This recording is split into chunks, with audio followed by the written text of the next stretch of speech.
یدعون ربہم، میرے ولی کسی اور کو نہیں پکارتے،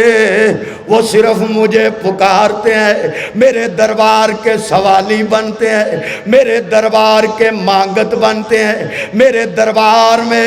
اپنا دامن پھیلا رہے ہوتے ہیں، مجھ سے مانگ رہے ہوتے ہیں۔ ان کی صبح بھی میرا ذکر، ان کی شام بھی میرا ذکر، ان کی نظر و فکر میں میرا ذکر، ان کی چال اور ڈھال میں میرا ذکر، ان کے سفر اور حضر میں میرا ذکر، ان کی خلوت اور جلوت میں میرا ذکر، ان کی خوشی اور غمی میں میرا ذکر۔ جدھر جائیں ان کی نظریں میری طرف متوجہ رہتی ہیں، ان کی زبان پر میرا ذکر رہتا ہے۔ آؤ دیکھو ایک بہت بڑے ولی جنہیں امام اعظم ابو حنیفہ رحمت اللہ علیہ کہا جاتا ہے، عشاء کی نماز پڑھیے، نماز پڑھنے کے بعد آپ نے نفل پڑھنے شروع کر دیے، کھڑے ہوئے ہیں اور پڑھتے جا رہے ہیں۔ فَمَن يَعْمَلْ مِثْقَالَ ذَرَّةٍ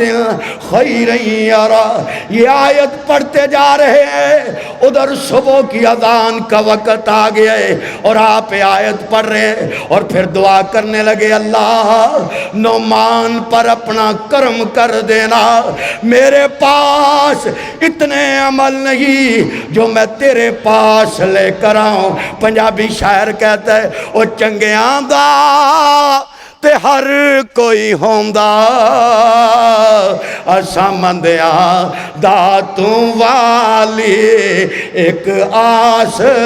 اور نام تیرے دی میری چولے عملہ خالے، اور عدل کرے تے بخش جاون میرے جے منہ کالے، او فضل کرے تے بخش جاون میرے جے منہ کالے، او عدل کرے تے تھر تھر کمبن،